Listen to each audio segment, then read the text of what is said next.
Hello friends, आप सभी को हाल ही में हुआ रसिया और यूक्रेन वॉर तो याद ही होगा, लेकिन क्या आपको ये पता है कि इस वॉर ने ही एलियंस को पृथ्वी से कनेक्ट करने से रोक रखा है। No, I am not kidding. Basically इस वॉर के दौरान अनआइडेंटिफाइड फ्लाइंग ऑब्जेक्ट यानी कि यूएफओ एक्सपर्ट, जिनका नाम है नाइक पॉप, उनका ये कहना है कि एलियंस जो कि कई लाइट ईयर दूर से हमारे पृथ्वी पर नजर गड़ाए बैठे हैं, वो इन दोनों कंट्रीज के प्रिमेटिव बिहेवियर को देखते हुए हमसे अपना प्रेजेंस छुपा रहे हैं। आई नो, सुनने में थोड़ा सा इलॉजिकल लग रहा है, राइट? मतलब अब तक तो हमें एलियन का ई तक नहीं पता, तो कैसे कोई इतनी बड़ी बात बोल सकता है? लेकिन रिसेंटली हुई एक स्टडी के अनुसार हमारे मिल्की वे गैलेक्सी में 4 ऐसे प्लैनेट्स हैं जिस पर ऐसे एडवांस एलियन सिविलाइजेशन पनप रहे हैं जो कि कभी भी हम पर हल्ला बोल कर सकते हैं। व्हाट इफ उन प्लैनेट्स पे सिर्फ एलियंस लाइफ ही नहीं बल्कि इंटेलिजेंट एलियन लाइफ भी मौजूद है जो कि हमारी सिविलाइजेशन पर जंग छेड़ देते हैं? तो क्या आज की तारीख में हम इन एडवांस सिविलाइजेशन के साथ मुकाबला करने के लिए रेडी भी है? क्या हमारे पास इतनी एडवांस टेक्नोलॉजी है जो हमें इनसे बचा सके? और हमारे दुनिया का प्रोटोकॉल क्या होगा? क्या गवर्नमेंट इधर से उधर हो जाएंगे? वो किस मेथड से इनसे मुकाबला करने के बारे में सोचेंगे? क्या ये सब प्रिपेयर्ड है भी कि नहीं? वेल, आज के इस वीडियो में हम बिल्कुल यही फाइंड आउट करेंगे। तो लेट्स गेट स्टार्टेड। तो फ्रेंड्स, एलियन इस वर्ड के बारे में सुनते ही आई एम प्रीटी श्योर आप सभी के दिमाग में एक इमेज सा क्रिएट हुआ होगा। एक बहुत ही बड़ा सिर, कलरफुल बॉडी, किसी टेनिस बॉल जितनी बड़ी बड़ी आंखें और सर के ऊपर लगा हुआ कुछ ऐसा ही एंटीना, राइट? अब ऐसा होगा भी क्यों नहीं, क्योंकि बचपन से लेके अब तक हमें सारे मूवीज, टीवी शोज में हमें एलियंस ऐसे ही दिखाए गए हैं। लेकिन मैं आपसे पूछना चाहता हूँ, एलियन कहते किसे हैं? वेल, एलियन होता क्या है? तो लेट मी रिमाइंड यू, असल में पृथ्वी के बाहर पूरे ब्रह्मांड में एग्जिस्ट करने वाली कोई भी living thing is nothing but alien. और फिर चाहे वो हम इंसानों जितने बड़े बड़े जीव हो, या हमारे जैसे दिखने वाले जीव हो, या फिर सूक्ष्म माइक्रो ऑर्गेनिज्म ही क्यों ना हो, वो सब एलियन कहलाते हैं। और इसलिए जब भी कोई एस्ट्रोनॉट स्पेस विजिट करके वापस अर्थ पे आता है तो उसे 3 से 4 हफ्तों के लिए क्वारंटाइन किया जाता है, क्योंकि अगर बाई चांस कोई भी माइक्रोस्कोपिक जीव उसके साथ अर्थ पे आ गया तो एक नया पैंडेमिक शुरू हो जाए और एज अ रिजल्ट कुछ ऐसे अतरंगी टाइप्स के जीव क्रिएट हो जाएंगे जिसके बारे में आप सोच भी नहीं सकते हो।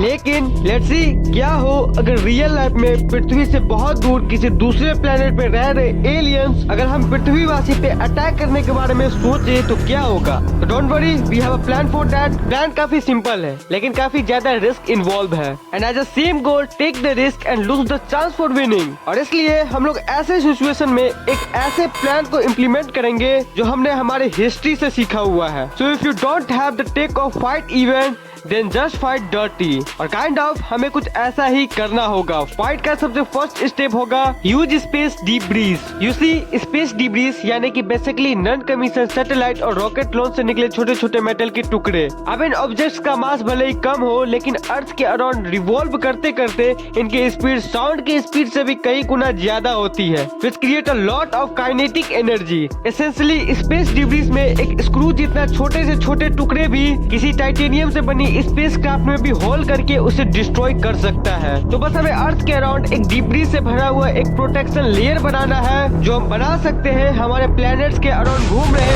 ऑल सैटेलाइट्स को डिस्ट्रॉय करके, जो कि हमारे अर्थ को प्रोटेक्ट करेगी ना सिर्फ एलियंस के स्पेसशिप से बल्कि इन स्पेस में घूम रहे स्टार्स और मीटियोर से भी, जो कि धरती पे गिर के हमारी ऐसी की तैसी कर सकती है। और जैसे ही ये ऑर्बिटल फाइट की शुरुआत होगी फिर हम बढ़ेंगे अपने दूसरे स्टेप की ओर, अटैक ड्यूरिंग एंट्री। तो जैसे कोई स्पेसक्राफ्ट अर्थ के एटमॉस्फेयर में इंटर करेगा तो एयर के साथ हो रहे फ्रिक्शन की वजह से उसे 11,782 डिग्री सेल्सियस जितने टेम्परेचर को फेस करना पड़ेगा, जो इवेंचुअली इतनी extreme heat and thermal energy spacecraft के बहुत से कम्युनिकेशन डिवाइसेस को और ऑनबोर्ड सेंसर को तबाह कर देगी। और उसी टाइम हम यूज करेंगे terminal high altitude area defence system, जो कि एक ABM यानी एंटी ब्लास्टिक मिसाइल सिस्टम है जिसे शॉर्ट, मीडियम और इंटरमीडिएट रेंज बैलिस्टिक मिसाइल को शॉट डाउन करने के लिए डिजाइन किया गया है। और हम इसी का इस्तेमाल करके उनके स्पेसशिप पे अटैक करेंगे, जिसे होगा ये कि उनकी सेंसर्स काम करना बंद कर देंगे। अब अगर सेंसर्स ही नहीं होंगे तो वो किसी ऑब्जेक्ट को डिटेक्ट कैसे कर पाएंगे? और जैसे ही उनकी सभी सेंसर्स डीएक्टिवेट हो जाएंगे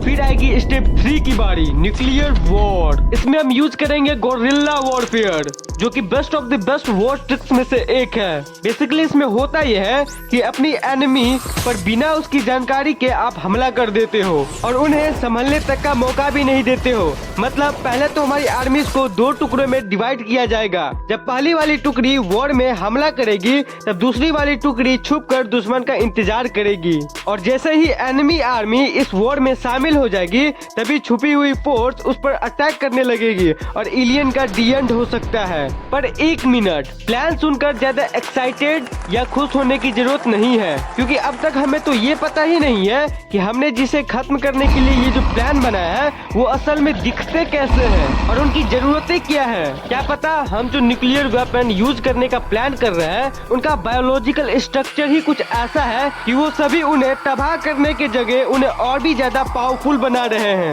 I mean, ये भी तो हो सकता है ना कि उनका पैरेलल एवोल्यूशन कुछ इसी तरीके से हुआ हो, जो चीजें हमारे लिए हार्मफुल है वो उनके लिए हार्मलेस हो और हमारे एनवायरनमेंट में ही उन्हें हमारे खिलाफ एक अनफेयर एडवांटेज मिल जाए। या फिर ये भी तो हो सकता है कि उनके एडवांस वेपन के सामने हमारा वेपन कुछ भी ना हो। पर रुको, इस वॉर के बीच हम एक सिंपल सा रास्ता तो भूल ही गए जिसे हम आमतौर पर कब से यूज करते आ रहे हैं, दो कंट्रीज के बीच में चल रहे वॉर के टाइम पर भी। यस, दैट्स नेगोशिएशन, यानी पीसफुली आमने सामने बैठकर बातचीत करना और प्रॉब्लम का हल निकालना जो कि दोनों पार्टीज के इंटरेस्ट में हो।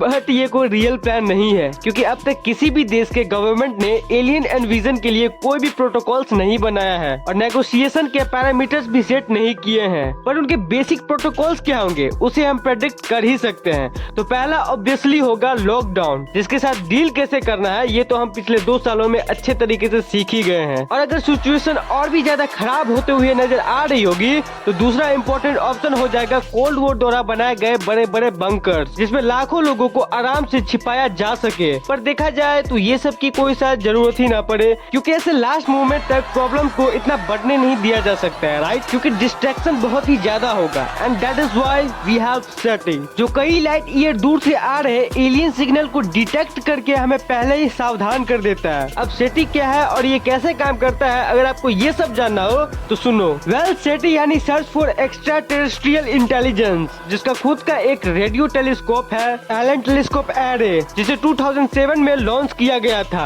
ये टेलीस्कोप का फंक्शन भी बाकी टेलीस्कोप जैसा ही सिंपल है, पर इसकी खास बात ये है कि ये 24 घंटे 4 डिफरेंट बैच में एक साथ कई सारे कॉस्मिक स्ट्रक्चर के लो एनर्जी वेव्स को डिटेक्ट करके स्टडी करता है। लेकिन फिर भी रिसेंट ईयर्स में इतने सारे स्पेसिस सिग्नल्स को एब्जॉर्ब करके बिना उस पर कोई रिसर्च किए उन्हें एलियन सिग्नल का नाम दे दिया गया है। और इन न्यूज को सुनकर कई सारे लोगों ने इस पर आंख बंद करके विश्वास भी कर लिया और इन्हीं सस्पिशियस सिग्नल्स की वजह से इन सभी के पीछे का सच समझना काफी डिफिकल्ट हो गया। और इसीलिए SETI ने एक ऐसा डिवाइस लॉन्च किया है जिसके मदद से आप खुद घर बैठे सिग्नल को स्टडी करके ये एलियन सिग्नल है या नहीं इसका पता लगा सकते हो। और वो डिवाइस है रियो स्केल कैलकुलेटर। इस स्केल को एस्ट्रोनॉट्स इवान आल्मर और जिल टार्टर ने डेवलप किया है, सो दैट हमें ये पता चल सके कि हुई डिस्कवरी कितनी इम्पोर्टेंट है या फिर अर्थ शैटरिंग है। बेसिकली ये स्केल सिग्नल आउटर स्पेस से आया है या मैनमेड है इसे मेजर करके निश्चित करता है। इसका स्केल पर 0 से 10 तक के नंबर्स हैं। 0 यानी नो इम्पोर्टेंट और 10 यानी extraordinary important. For example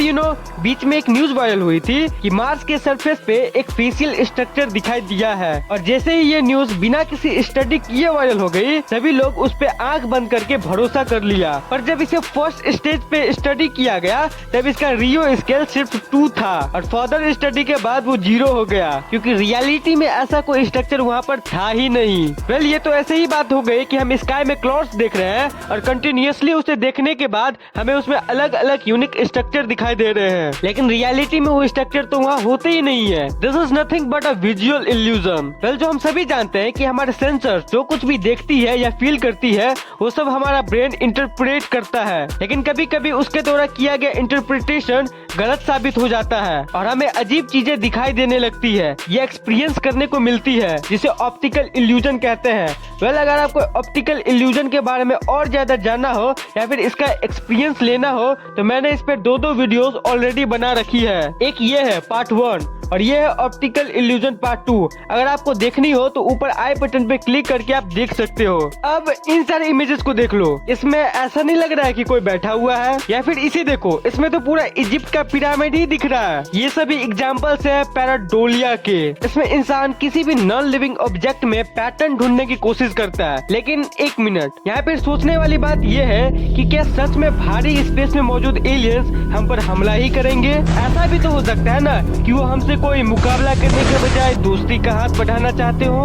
we never know. बस हम ऐसा इज्यूम करके चल रहे हैं कि वो हमें हर्ट ही करेंगे। व्हाई? बिकॉज इस पृथ्वी पे हमारा डीएनए स्ट्रक्चर इसी तरीके से इन्वॉल्व हुआ है कि हम हमेशा यही सोचते हैं कि किसी चीज को सर्वाइव करने के लिए किसी और को डिस्ट्रॉय होना पड़ता है। और यही silent psychological quest for power and control को हम एलियनशिप से भी जोड़ रहे हैं, क्योंकि हमारे अर्थ पे भी हमेशा ऐसा ही हुआ है। अब तक जितने भी मोर नॉलेजेबल या एडवांस सिविलाइजेशन दूसरे वीक सिविलाइजेशन को इन्वेट किए हैं, तो उन्होंने हमेशा उन्हें एंस्लेव करके उनके सिविलाइजेशन को लूट कर या डिस्ट्रॉय करके उनका खूब फायदा उठाया है। क्रिस्टोफर कोलंबस का ही एक एग्जाम्पल ले लो। जब वो इंडिया की खोज में अटलांटिक ओशियन को पार करने निकले थे, तब उन्हें इंडिया के बजाय अमेरिका मिल गया। तब कोलंबस ने वहाँ के नेटिव अमेरिकन को ही इंडियन समझ लिया और नोटिस किया कि वो नेटिव्स टेक्नोलॉजिकली इतने तो डेवलप्ड थे कि वो किसी भी आउटसाइडर को वहाँ सेटल नहीं होने देते, और इसलिए कोलंबस ने उन्हें पहले तो एंस्लेव करवाया और फिर बड़ी बेरहमी से उन सभी को मार दिया गया।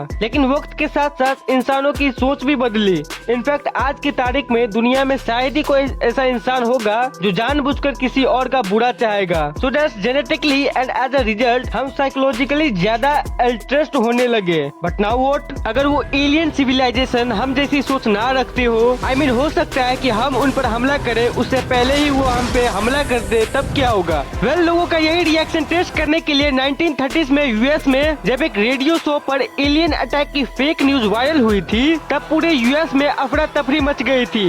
सब लोग लिटरली घर वर छोड़कर भाग रहे थे। इनफैक्ट कुछ लोग तो ऐसे भी थे जो एलियंस के हाथों ना मरे इसलिए खुद सुसाइड करने का रास्ता चुन रहे थे। विच क्लियरली शोज कि गवर्नमेंट का तो पता नहीं, लेकिन लोग तो क्लियरली रेडी नहीं है। What about you? Are you guys ready for an alien invasion? आपका रिएक्शन कैसा होगा अगर ऐसा ही कोई वॉर हो जाए तो? अगर आपको इस वीडियो से कुछ भी नया सीखने को मिला हो तो इस वीडियो को एक लाइक जरूर ठोकना यार, और टेक्निकल फैक्ट चैनल को भी सब्सक्राइब कर लो और बेल आइकन भी दबाओ ताकि आगे आने वाली हमारी कोई भी वीडियो का अपडेट आप मिस ना कर सको। और मेरा इल्यूजन वीडियोस भी जरूर देखना, लिंक आपको डिस्क्रिप्शन में मिल जाएगा। तो friends, take curious, keep learning and keep growing. जय हिंद।